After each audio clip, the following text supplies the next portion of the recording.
This is the Land Cruiser 300 GR Sport. It's designed to cross the Thar Desert, climb Himalayan passes, and survive in war zones. But will it survive in the urban jungle? That's the question I will answer in this review.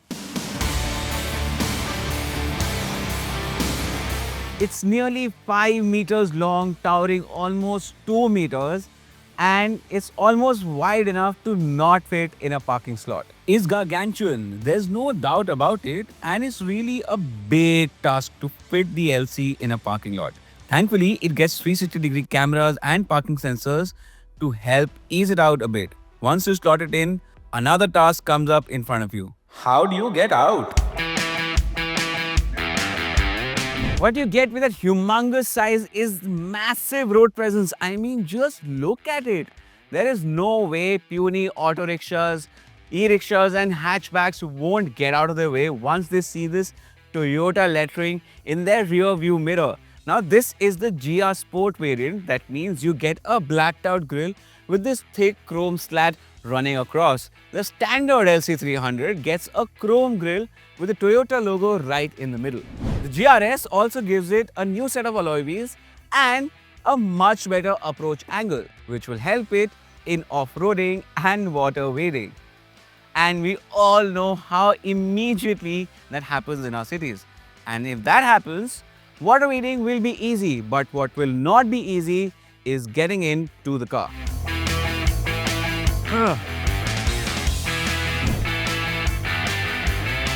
Once you're in, you have a nice commanding seating position. It gives you that king of the road feeling. It's nice. It's like the Fortuner upped its game by 100% nice. Then there's this large touchscreen, but that's placed a little too far away for me. And thankfully, the dashboard has a buttload of buttons. This cabin will age well, just like all Land Cruisers. What about the rear seats? Well, the rear seat passengers will feel a bit shortchanged as this 2 crore plus car feels a bit cramped back here. Where did that 2850mm wheelbase go exactly? And while Toyota did scoop out the seat backs to make some more space here, these screens rob some of that sense of space. A panoramic sunroof here would have made the dark cabin feel more airy.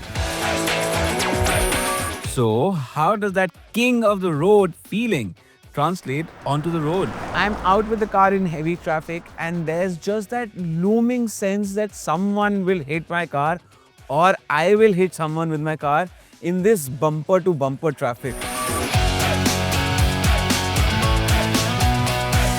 So this engine isn't really new. A 3.3 litre V6 diesel with 304 brake horsepower and 700 Newton meters has good grunt to move mountains, pull buildings off their foundations and carry heavy loads.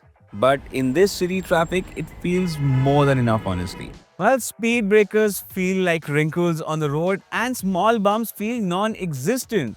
But since this is a ladder-on-frame construction, there is quite a lot of lateral movement and you can feel the weight being transferred as you turn. But it's supple enough that passengers in the back can watch whatever they want without feeling too much, if you don't drive like a hooligan, that is.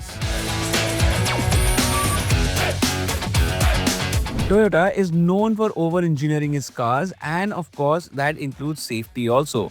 10 airbags, child restraint system, brake assist, stability control and ADAS. Australian NCAP gave the LC300 a commendable 5-star rating.